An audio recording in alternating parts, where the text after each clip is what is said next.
There is a saying in finance so reliable, it's almost a law. The first generation builds the wealth. The second generation maintains it. The third generation destroys it. It happens with terrifying consistency. Across cultures, across centuries, across every kind of fortune, the family builds something enormous, and within 3 generations, it's gone. Studies of wealthy families have found that the vast majority lose their wealth by the end of the 3rd generation. Shirt sleeves to shirt sleeves in 100 years. But a small number of families break this curse. The Rockefellers are still wealthy after 7 generations, over 200 descendants, still sharing in a fortune built more than a century and a half ago. Other dynasties have lasted even longer. The difference between the families that vanish and the families that last is not the size of the original fortune. It's not luck, and it's not the economy. It's a mindset, a specific way of thinking about money that the lasting families deliberately pass down, and the vanishing families never do. In the next 8 minutes, I'll break down exactly what that mindset is. Because the money is never what gets inherited.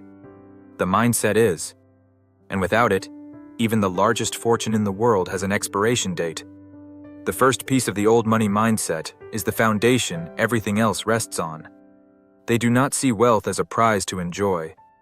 They see it as a duty to protect. To most people, money is something you win and then spend. You earn it, and the reward is what it buys. That's the natural human view, and it's exactly the view that destroys fortunes. Old money is trained from childhood to see it completely differently. The wealth is not yours. You are its temporary guardian.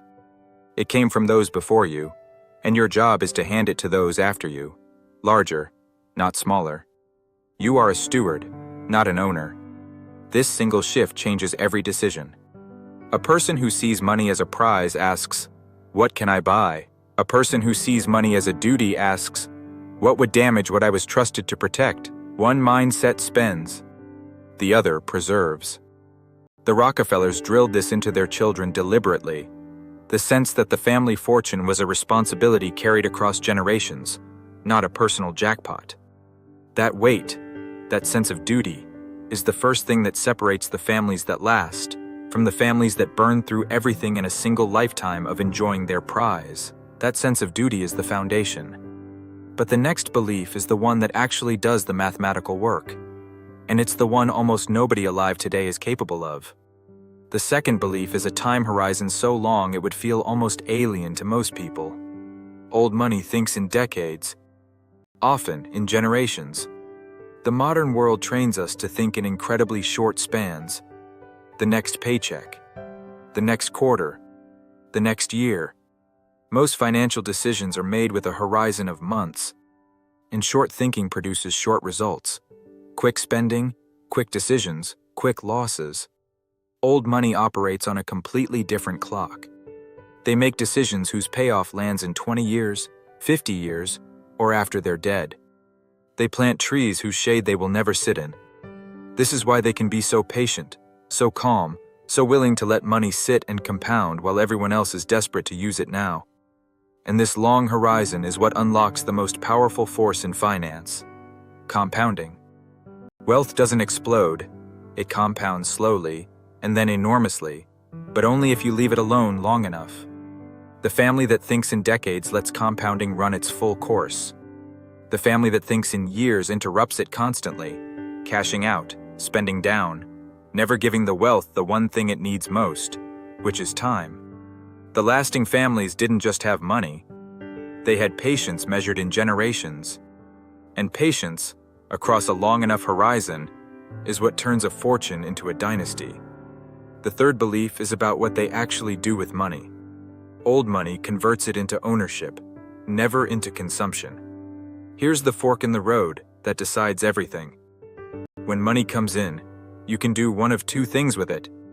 You can consume, spend it on things that lose value, that get used up, that leave you with nothing. Or you can own, put it into assets that produce more money while you sleep. Businesses, property, equity, things that generate income and grow. New money consumes. The windfall becomes cars, watches, experiences, lifestyle, visible, depreciating, gone. Old money owns. The same money becomes a stake in something productive that pays the family for decades.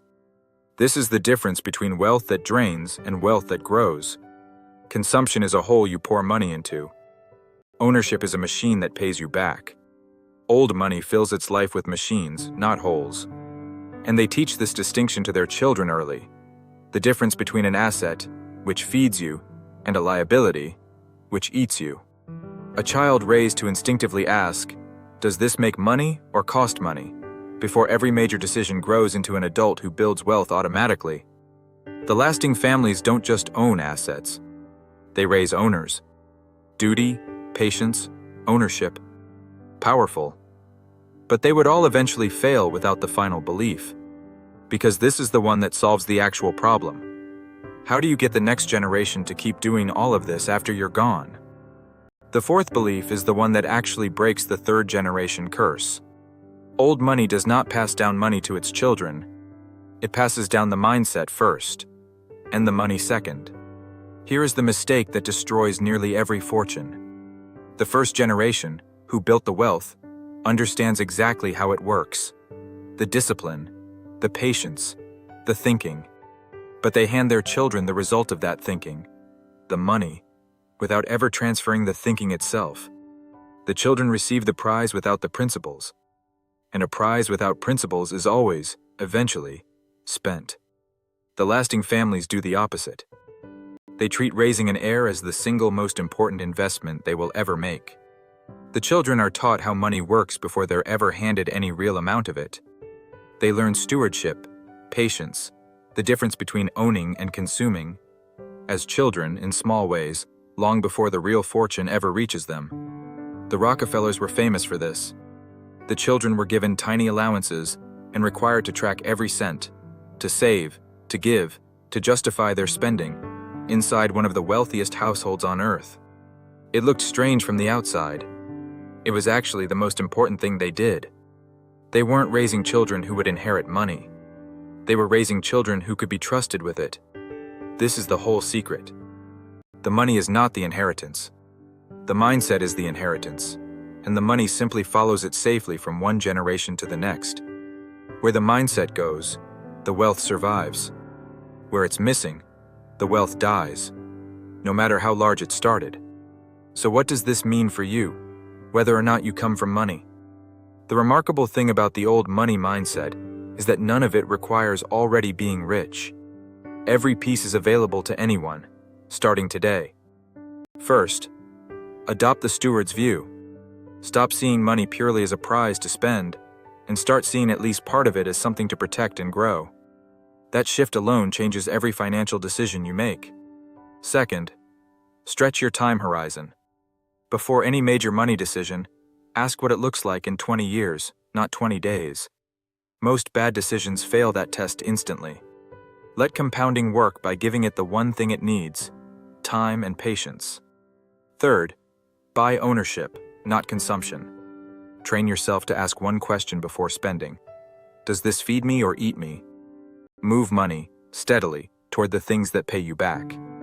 And fourth, if you have children, or ever will, understand that the most valuable thing you can pass to them is not money. It's this exact way of thinking. Teach the mindset, and even a modest amount of wealth can grow and survive. Skip it, and no amount will last. The families that stay rich for 200 years aren't lucky, and they're not necessarily smarter. They simply understood that wealth is not a thing you own. It's a way of thinking you pass on. The fortune is just what's left behind when the mindset has done its work. The first generation builds. The third generation destroys. Unless the mindset is passed down with the money. The wealth was never the inheritance. The way of thinking always was.